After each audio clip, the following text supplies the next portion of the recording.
Hello बच्चों, welcome to Balaji Vidyapeeth. Today we are going to start our new lecture number 3। हमारा chapter चल रहा था मैटर इन आवर सराउंडिंग्स। ठीक है, इससे पहली वाली वीडियो में जो हमने कवर किया था वो हमने किया था मैटर की कैरेक्टरिस्टिक नंबर 1, विच इज कि जो पार्टिकल्स होते हैं मैटर के उनके बीच में होता है स्पेस, जिसमें हमने दो एक्टिविटीज करी थी, एक्टिविटी 1.1 और एक्टिविटी 1.2। उसके अंदर हमने पोटेशियम परमैंगनेट, जो एक्टिविटी 1.2 थी, पोटेशियम परमैंगनेट हमने मिक्स किया था वाटर के अंदर, और हमें क्या पता चला था कि जो उसके पार्टिकल्स थे वो लिटर ऑफ वाटर को कलर कर रहे थे डीप पर्पल से, मतलब कलर हल्का लाइट होता जा रहा था जैसे जैसे हम उसमें चेंज कर रहे थे। बट वो क्या कर रहा था, उसके अंदर तब भी कुछ पार्टिकल्स रह जा रहे थे पोटेशियम परमैंगनेट के वाटर के अंदर, जिससे वो उसे लिटर ऑफ वाटर को क्या कर रहा था, कलर कर रहा था। ठीक है बच्चों, और हमने क्या देखा था, और हमने देखा था कि कैसे शुगर जो है वो डिजोल्व हो रही थी, है ना। हम बोलते हैं या तो वैनिश होती है कि क्या डिजोल्व होती है, तो वो डिजोल्व हो रही थी, लेकिन जो वाटर मॉलिक्यूल्स के बीच में जो स्पेस था, उन स्पेस के बीच में जाके जो शुगर के पार्टिकल्स थे वो स्लिप हो रहे थे। ठीक है बच्चों, तो आज जो हम पढ़ेंगे वो हम पढ़ेंगे अपनी कैरेक्टरिस्टिक नंबर 2 मैटर की, जो कि क्या है मेरी, क्या है कि जो पार्टिकल्स ऑफ मैटर है, particles of matter are always moving, are always moving या कॉन्टिन्यूसली मूविंग हम बोल सकते हैं, आर ऑलवेज मूविंग या कॉन्टिन्यूसली मूविंग हम बोल सकते हैं। इस लाइन का मतलब क्या है कि जो पार्टिकल्स है, मैटर हमारा पार्टिकल से मिलके बना है, पार्टिकल नेचर है। ठीक है, तो उसके जो पार्टिकल्स है ना वो मूव करते रहते हैं, मतलब वो रुकते नहीं है, उनमें कुछ ना कुछ लिटिल बिट ऑफ वाइब्रेशंस रहती है, मतलब पार्टिकल्स एक दूसरे के साथ वाइब्रेशन करते रहते हैं, मूव करते रहते हैं, इधर उधर उधर से इधर कोलाइड करते रहेंगे एक दूसरे के ऊपर, है ना, बाउंस करते रहेंगे, मूव करते रहेंगे। इस लाइन का मतलब ये है। अब इस लाइन को प्रूफ करने के लिए हमारे पास 3 एक्टिविटीज एनसीईआरटी ने दी है। ठीक है, पहली एक्टिविटी देखते हैं, एक्टिविटी 1.3 जो हमारी बोलती है, बहुत छोटी सी एक्टिविटी है, एक्टिविटी 1.3 जो कि है इंसेंस स्टिक की, इंसेंस स्टिक। इंसेंस स्टिक को बच्चों हिंदी में अगरबत्ती बोलते हैं। ठीक है, अगरबत्ती बोलते हैं। ठीक है, जो आपके घरों में मंदिरों में आप लगाते हैं। ठीक है, तो देखिए इसमें क्या बोला कि प्लेस, स्टेप 1 में इन्होंने बोला कि place N unlit unlit incense stick, unlit incense stick in the corner of the room, in the corner of the room। ठीक है, अनलिट का मतलब हो गया बच्चों बिना जलाए, बिना जलाए हम किसी भी कॉर्नर में, किसी भी कोपचे में कॉर्नर में रूम के क्या कर देंगे, अपनी जो अगरबत्ती है उसे लगाएंगे। ठीक है, और आपने देखा होगा जब हम डब्बा खोलते हैं, जब हम अगरबत्ती का डब्बा खोलते हैं तो उसकी जो खुशबू होती है, जो फ्रेग्रेंस होती है, जो उसकी स्मेल, फ्रेग्रेंस बोलते हैं वैसे तो मैं स्मेल वर्ड यूज कर रहा हूँ जो कि गलत है, बट हम यूज कर सकते हैं, जरूरी नहीं है। ठीक है, तो उसकी जो स्मेल होती है, जो उसकी फ्रेग्रेंस होती है, वो ज्यादा दूर तक नहीं जाती। जब हम उसका डब्बा खोलते हैं, जब उसका बॉक्स हम ओपन करते हैं, तो उसकी जो फ्रेग्रेंस है वो ज्यादा दूर तक नहीं जाती है। तो वो यही कह रहे हैं पहले स्टेप में कि प्लेस एन अनलिट, बिना जलाए एक अगरबत्ती को कॉर्नर ऑफ द रूम में क्या कर दीजिए, प्लेस कर दीजिए। तो उसकी जो स्मेल होगी वो नियर बाय ही रहेगी। वो कैसी रहेगी, वो नियर बाय मतलब आसपास ही रहेगी। जैसे यहाँ से कुल मतलब 1 मीटर के दायरे में, 1 मीटर भी मैंने ज्यादा बोल दिया है, थोड़ा 1 मीटर इतना होता है बच्चों, मतलब इतना मान के चलिए, इतना 1 मीटर होता है मेरा, है ना। तो बोलते हैं ना एक कदम 1 मीटर के बराबर, तो इतने इतने आसपास रहेगी। तो है नहीं कि अब मैंने वहां से डब्बा खोला अगरबत्ती का, कौन दूसरे जो कोने में खड़ा है आदमी उसे उसकी खुशबू चली गई, ऐसा नहीं होता है ना। तो पहले स्टेप में उन्होंने बोला कि place N unlit stick, unlit incense stick in the corner of the room, बिना जलाई की अगरबत्ती को कोने में रखिए। दूसरे में बोला है नाउ नाउ लाइट इट, मतलब अब उसे जला दीजिए। तो जैसे ही हम उसे जलाएंगे, उसकी जो स्मेल होगी या उसकी जो फ्रेग्रेंस होगी, it starts spreading across the room, मतलब जैसे ही हम उसे जलाएंगे, उसकी जो खुशबू होगी ना प्यारे बच्चों, उसकी जो खुशबू होगी वो पूरे के पूरे रूम में क्या हो जाएगी, स्प्रेड होना, स्प्रेडिंग, फैलना शुरू हो जाएगी। क्यों, क्योंकि जो पार्टिकल्स ऑफ मैटर हैं दे आर ऑलवेज मूविंग। तो ये एक्टिविटी से भी हमें प्रूफ होता है कि हाँ, पार्टिकल्स ऑफ मैटर क्या है, ऑलवेज मूविंग है। कैसे पता चला? देखो, हमें उन्होंने एक कैरेक्टरिस्टिक तो बता दी कि particles of matter always moving है, उसे प्रूफ कैसे किया जाए? अब किसी चीज का प्रूफ तो होना चाहिए ना। तो हमारे जो स्मोक है, जो उसका स्मोक है, वो भी तो एक मैटर है भाई, वो पार्टिकल से बना है। Everything is matter which occupies space, has mass and applying resistance, है ना। तो जो हमारा स्मोक है उसका कुछ मास और वो कुछ स्पेस तो कैरी करता ही है, इसका मतलब वो भी मैटर ही है ना। तो पार्टिकल से मिलके बना है, और जब वो पार्टिकल से मिलके बना है, और तो इसका मतलब जब वो यहाँ इस कोने से उस कोने तक जा रहा है और वो पार्टिकल से मिलके बना है, तो उसके पार्टिकल्स यहाँ से यहाँ जा रहे हैं ना, इसका मतलब पार्टिकल्स मूविंग कर रहे हैं। तो वही चीज हमारा समझ में आता है इस एक्टिविटी से कि जो पार्टिकल्स ऑफ मैटर हैं दे आर ऑलवेज मूविंग। आ गया समझ में? इस एक्टिविटी में बच्चों इतना ही है, ठीक है। इससे नेक्स्ट एक्टिविटी जो 1.4 है हमारी, वो है ink and honey in water. क्या है? Ink and honey in water. ये एक्टिविटी इतनी सी है, ठीक है। आई होप आपको समझ में आ गई काफी इजीली कि मैं कहना क्या चाह रहा था इसमें, है ना। अब देखते हैं अपनी एक्टिविटी 1.4, जो कि थोड़ी इंटरेस्टिंग एक्टिविटी है, ink and honey in water. चलिए देखते हैं, ठीक है। एक्टिविटी 1.4 लिखिए, ink and honey in water. Activity 1.4 क्या है?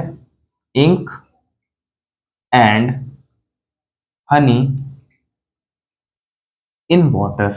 इन वाटर, ठीक है भैया। शहद ले लो और इंक ले लो पानी के अंदर। देखो, मान लीजिए मेरे पास इधर दो हमने ग्लासेस लिए, ठीक है। दो हमने ग्लासेस लिए। पहला स्टेप क्या हो गया इसका? स्टेप वन क्या हो गया? Step one, take two glasses, take two glasses of clean water, glasses of clean water, ठीक है। इनके अंदर पानी है बच्चों, साफ एकदम एकदम फ्रेश, पी सकते हैं आप लोग, ठीक है। जैसे प्यास लगे पी लो भाई, मैंने बना दिया पानी, ये लो इसके अंदर पानी है, फ्रेश वाटर है, ठीक है। Take two glasses of clean water, ये क्या है मेरा? ये है मेरा फ्रेश वाटर, फ्रेश वाटर, ठीक। ये मेरा फ्रेश वाटर, इसके अंदर now add a drop of ink in first glass along the side। अब मैं क्या काम करूंगा? मैं यहां से इसमें एक इंक की ड्रॉप जो है वो गिराऊंगा, ठीक है। मैं यहां से अब इसमें क्या करूंगा? एक इंक की ड्रॉप गिराऊंगा बच्चों। क्या गिराऊंगा? एक इंक की ड्रॉप मैं इसमें गिराऊंगा, ठीक है। ये तो मार्कर चल ही नहीं रहा है मेरा, तो सेट, चलो हम ब्लैक से बना लेंगे, ठीक है। ये मैंने इसमें एक इंक की ड्रॉप गिरा दी, ठीक है। मैं दो बना रहा हूँ, आप समझ जाना कि ये यहाँ से यहाँ तक आ गया ठीक है। तो मैंने इसमें, ये मेरा फर्स्ट गिलास है, ठीक है, ग्लास फर्स्ट है। ये मेरा सेकंड गिलास है, ठीक है। गिलास फर्स्ट, गिलास सेकंड। तो मैंने इसके अंदर इंक की ड्रॉप गिरा दी। क्या है ये? क्या है? ड्रॉप ऑफ इंक, ठीक है। याद रखेंगे, ड्रॉप ऑफ इंक मैंने इसमें गिरा दिया along the side। same as in the second glass we add the drop of honey हमने ऐड किया इसमें। मैंने क्या किया? ऐसे होता है ना हनी का, वो जो जिससे ऐड करते हैं कुछ इस तरह से, है ना। तो इससे मैंने क्या किया? एक ड्रॉप हनी का लगा दिया यहाँ पे। मैंने अब क्या कर दिया? ये क्या है मेरी? ये मेरी हनी है प्यारे बच्चों। क्या है? हनी का ड्रॉप मैं इसमें डाल दिया हूँ। तो पहले गिलास में, पहले हमने क्या किया? दो गिलास लिए, दोनों में पानी लिया। उसके बाद पहले गिलास में हमने इंक की ड्रॉप डाली, दूसरे गिलास में हमने हनी की ड्रॉप डाली, ठीक है। अब हमने दोनों को अनडिस्टर्ब छोड़ दिया। कैसा छोड़ दिया? अनडिस्टर्ब, मतलब हमने उसमें कुछ छेड़छाड़ नहीं करी, ऐसी रखा है। तो हम देखते हैं 2-3 मिनट बाद क्या देखते हैं। इन द फर्स्ट ग्लास क्या देखते हैं? द ड्रॉप ऑफ इंक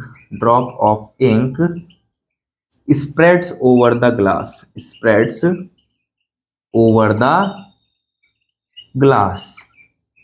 जो इंक है वो धीरे धीरे पूरे ग्लास का जो वाटर है, जो पानी है, उसके अंदर फैलने लगी है, ठीक है। But in the second glass क्या हुआ, जो मेरा हनी था ना, जो मेरा हनी था वो स्प्रेड तो हो रहा था, बट वो बहुत धीरे धीरे स्प्रेड हो रहा था, ठीक है। पहले पे हमने हनी इंक डाली, दूसरे में हमने शहद डाला, लेकिन जो इंक थी वो कुछ टाइम 2 मिनट के बाद काफी जल्दी जल्दी स्प्रेड हुआ, जो वाटर का कलर था वो धीरे धीरे ब्लूइश होने लगा। बट जो मेरी हनी थी वो इतनी जो थी, मतलब बहुत धीरे धीरे वो उस पर फैल रही थी, गिलास में फैल तो रही थी, स्प्रेड तो हो रही थी, लेकिन बहुत धीरे धीरे। तो ऐसा क्यों हो रहा था बच्चों? तो हमारे पास 2 रीजन है। क्या रीजन है? कि जो मेरी इंक है, जो मेरी इंक है ना, वो कैसी है, वो है लाइटर इन वेट। कैसी है? लाइटर इन वेट, वेट में भी हल्की है, ठीक है, और पतली है। जो हमारा हनी होता है वो गाढ़ा होता है, और जो इंक होती है वो पतली होती है। तो जाहिर सी बात है, जो चीज पतली होगी उसके पार्टिकल्स में जो, यानी कि जो उनके बीच में जो स्पेस होगा वो भी कम होगा। एग्जाम्पल के लिए सॉलिड और लिक्विड का ले लीजिए आप। सॉलिड कितना हार्ड है, इसका मतलब उसके जो पार्टिकल्स के बीच का स्पेस होगा वो बहुत कम होगा। और वहीं में बात करूंगा लिक्विड की, तो लिक्विड के पार्टिकल्स के बीच का स्पेस ज्यादा है। क्यों? क्योंकि वो बहुत ही सॉफ्ट है ना। उसी तरह से हम देख सकते हैं, जो चीज पतली, जो चीज जितना ज्यादा पतली होगी उसके बीच के पार्टिकल्स का स्पेस उतना ही क्या होगा, ज्यादा होगा। अब गाढ़ा है ये जो हमारा हनी है वो गाढ़ा है, इसलिए स्प्रेड आउट होने में भी जो है टाइम ले रहा था, ठीक है। तो इससे हमें एक चीज तो पता चल गई, जो पार्टिकल्स ऑफ मैटर है वो मूविंग है। क्यों? क्योंकि इंक की जब हम ड्रॉप डालेंगे, अब हमें पता है कि ड्रॉप चाहे वाटर की हो चाहे इंक की, एक ड्रॉप कितने पार्टिकल्स कंज्यूम, मतलब अपने अंदर रख के 10⁻21 मैंने बताया था आपको, इतने ये एज्यूम किया गया कि इतने नंबर ऑफ पार्टिकल हो सकते हैं, क्या पता इससे ज्यादा भी हों, लेकिन इससे कम नहीं होंगे, इतने तो होंगे ही होंगे। एक ड्रॉप के अंदर इतने छोटे पार्टिकल्स होते हैं हमारे, ठीक है। तो जैसे ही हमने इसके अंदर इंक की ड्रॉप डाली, तो स्प्रेड क्यों कर रही है? वो पार्टिकल्स जो ड्रॉप के अंदर है, इसका मतलब वो दूर दूर जा रहे हैं, दूर दूर जा रहे हैं वो पार्टिकल्स ऑफ द ड्रॉप जो इसके अंदर है हमारे। इसका मतलब जो पार्टिकल्स ऑफ द मैटर है आर ऑलवेज मूविंग। वही बात करें हनी में, हनी भले से स्लोली स्लोली स्प्रेड हो रहा है, बट मूव तो हो रहा है, इसका मतलब particles of matter are always moving, ठीक है। तो ये वाली हमारी हमें पता चल गई एक्टिविटी क्या बोलती है। ये भी यही प्रूफ करती है कि जो पार्टिकल्स हैं मैटर के वो ऑलवेज मूविंग, हमेशा चलते रहते हैं, रुकते नहीं हैं, ठीक है। कुछ ना कुछ वाइब्रेशन उनमें रहती है। अब कुछ बच्चे बोलेंगे कि हाँ सर इनमें तो कीड़ा है, इनके तो कीड़ा है इधर से उधर मूव करने का, एक जगह तो बैठ नहीं सकते। भैया नहीं बैठेंगे, वो उनका नेचर ही वैसा है, ठीक है। चलिए अब हम अपनी एक्टिविटी 1.5 समझते हैं, देन उसके बाद अपने लेक्चर को रैप अप करेंगे, ठीक है। आपको समझ में आ रहा है कि particles of matter are always moving है, ठीक है। हमने बोल तो दिया कि ऑलवेज मूविंग है, लेकिन क्यों है? तो ये एक्टिविटीज के थ्रू हमने प्रूव भी किया है कि क्यों है मूविंग, है ना। तो अगर कोई पूछे कि particles of matter are always moving, इसे प्रूफ करो कि कैसे आप बता सकते हो कि वो हमेशा मूव करते रहते हैं, तो हम क्या बोलेंगे? हम ये एक्टिविटी में से कोई एक्टिविटी उसे एक्सप्लेन कर देंगे, या हम अपनी जो इंसेंस स्टिक जो हमारी अगरबत्ती वाली वो है उसे एक्सप्लेन कर देंगे, या सबसे सिंपल एक्टिविटी 1.5, एक्टिविटी 1.5 क्या है? Crystals in hot and cold water, in cold water, ठीक है। तो एनसीईआरटी के अकॉर्डिंग बच्चों जो हमने यहाँ पे क्रिस्टल्स लिए हैं वो लिए हैं कॉपर सल्फेट के। जो हमारे पास क्रिस्टल्स हैं वो हैं किसके? कॉपर सल्फेट के। कॉपर सल्फेट होता है बच्चों CuSO4, इसे बोलते हैं कॉपर सल्फेट। कॉपर सल्फेट, ये Cu कॉपर होता है और ये होता है सल्फेट, इतना पोर्शन, ठीक है। कॉपर सल्फेट होता है बच्चों। ये जो होता है हमारा, ये ब्लू कलर का होता है। कैसा होता है? ब्लू कलर का होता है एट रूम टेम्परेचर। कैसा होता है? ब्लू कलर का होता है, ठीक है। मान लीजिए मैंने यहाँ पे 2 कंटेनर लिए, बीकर लिए, कंटेनर ही बीकर ले लेते हैं छोटे छोटे, है ना। 100 ml की कैपेसिटी के हमने यहाँ पे 2 बीकर लिए। एक बीकर के अंदर तो मैंने इतने सारे आइस क्यूब डाल दिए, इतने सारे आइस क्यूब डाल दिए कि वो पानी एकदम चिल्ड हो गया, एकदम ठंडा हो गया कि हम उसे पी भी नहीं सकते, दांतों में लगेगा, ठीक है। ये क्या है मेरे? ये मेरे आइस क्यूब्स हैं और इसके अंदर मैंने कुछ वाटर लिया होगा, तो ये जो मेरा वाटर है एकदम चिल्ड या कोल्ड वाटर है। ठीक है, ये मैंने अराउंड ले लिया, मान लो 50 ml के अराउंड मैंने वाटर लिया है यहाँ पे। सेम एज इट इज मैंने यहाँ पे भी 50 ml वाटर लिया है। कितना लिया है? 50 ml मैंने यहाँ पे वाटर लिया है। बट इसके नीचे अब मैंने बर्नर लगा दिया है। इसके नीचे मैंने क्या लगाया है? इसके नीचे मैंने बर्नर लगा दिया है। ठीक है, एक बर्नर बनाएंगे सिंपल सा।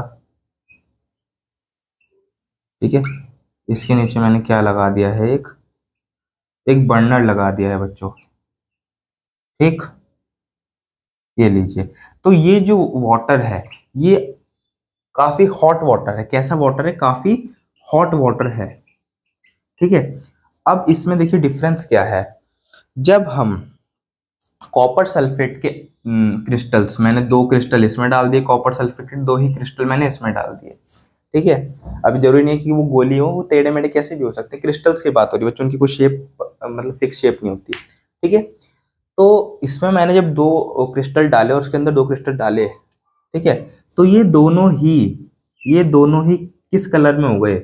इनका जो कलर हो गया, जब हमें पता है कि किस कलर का था, ब्लू, तो जिनका जो वाटर का कलर है वो भी कैसा हो गया? वो भी ब्लूइश कलर हो गया। कैसा हो गया? ब्लूइश कलर हो गया। बट इंटरेस्टिंग बात ये थी कि जो मेरा हॉट वाटर था उसने कलर क्या दे दिया? उसने कलर पहले दे दिया, कलर फास्टर। जो मेरा हॉट वाटर था, जब मैंने हॉट वाटर के अंदर क्रिस्टल डाले, क्योंकि दोनों में तो हमने एक साथ डाले, बट डिफरेंस ये था कि जो हॉट वाटर था उसने कलर पहले दे दिया और कोल्ड वाटर ने कलर बहुत लेट दिया।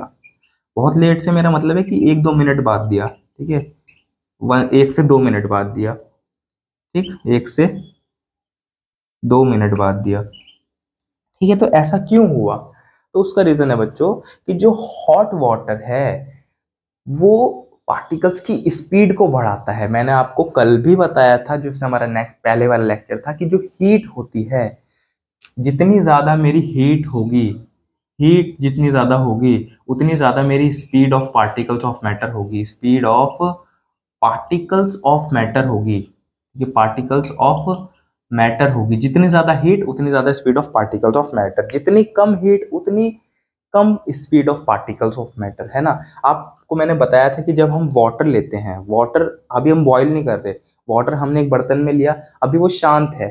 ठीक है, उसके पार्टिकल्स में कुछ हलचल नहीं है। जैसे ही हम उसे बॉईल करेंगे वो उबलने लगेगा। उबल रहा है, इसका मतलब उसके पार्टिकल्स ऐसे ऊपर नीचे कूद रहे हैं, है ना। तो हमने हीट दी तभी उसके पार्टिकल्स की स्पीड बढ़ी। तो वही चीज है कि जब हमने उनमें क्रिस्टल डाले तो वो क्रिस्टल्स बहुत जल्दी टूटे और बहुत जल्दी स्प्रेड आउट हुए। क्यों? क्योंकि ये जो पानी है गर्म है, वहीं ये पानी बहुत ठंडा है। तो जब हमने इसमें क्रिस्टल डाले, क्रिस्टल बहुत आराम से टूटे और धीरे धीरे मूव हुए, क्योंकि पार्टिकल्स जो वाटर के हैं यहाँ पे वो काफी क्लोज आ रहे हैं। क्योंकि हम जब किसी चीज को फ्रीज करते हैं ना बच्चों, तो उसके जो पार्टिकल्स होते हैं वो पास पास आते हैं, और अगर हम किसी चीज को हीट करेंगे तो पार्टिकल्स कैसे जाएंगे? दूर दूर जाएंगे। ठीक है, तो यहाँ पे स्पेस काफी ज्यादा मिला क्रिस्टल्स को, तो इसलिए पार्टिकल्स जल्दी डिसॉल्व हुए। बात करें यहाँ पे, क्योंकि यहाँ पे जब पार्टिकल टूटेगा तो स्पेस ज्यादा है, तो वो स्पेस में जो अंदर घुसते हैं वो काफी जल्दी जाएंगे। हमें पता है पार्टिकल्स के बीच में स्पेस होता है, तो यहाँ पे जब हीट हमने दी तो वो अपने बीच के स्पेस को बढ़ा देंगे, जिससे जो पार्टिकल्स है वो काफी जल्दी अंदर जाएंगे। पानी को उबालते हैं, पानी ऊपर आता है और यहाँ पे ठंडा है पानी। आप देखिएगा, जब आप फ्रिज में बर्फ जमाते हो तो जो बर्फ है वो कैसे जमती है? जो पानी के पार्टिकल्स हैं वो पास पास आ जाते हैं, तभी तो वो एक सॉलिड में कन्वर्ट हो जाता है। सॉलिड के बीच में स्पेस कम होता है। ये मेरा सॉलिड है, देखिए सॉलिड ऐसी होता है, लिक्विड का कुछ इस तरह से बनाते हैं, और गैस के इतने दूर पार्टिकल्स होते हैं इस तरह से। तो सॉलिड के बीच में आप स्पेस देखिए कितना कम है।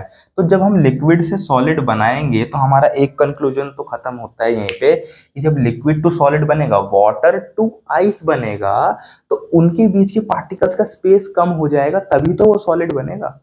तो वही चीज मैं समझाने की कोशिश कर रहा हूँ बच्चों, कि जब हीट देंगे तो पार्टिकल्स के बीच का स्पेस दूर दूर होगा, जिससे जो क्रिस्टल के पार्टिकल्स हैं वो स्पेस में जल्दी जाएंगे और जल्दी डिसॉल्व होंगे। लेकिन जो कोल्ड वाटर है वो क्रिस्टल के पार्टिकल्स को जमा देगा, जिससे जो पार्टिकल्स है बहुत धीरे धीरे स्लोली स्लोली मूव करेंगे और कलर भी स्लोली स्लोली आएगा। आई होप आपको ये एक्टिविटी भी समझ में आ गई है। ठीक है, तो इन 3 एक्टिविटीज के थ्रू एक्टिविटी 1.3, 1.4 एंड 1.5 हमें क्या बताती है कि जो पार्टिकल्स ऑफ मैटर हैं always moving. I hope clear. अगर आपको कोई भी डाउट लगता है तो आप कमेंट्स में मेरे से पूछ सकते हैं। ठीक है, तब तक के लिए पढ़ाई करते रहें। All the very best.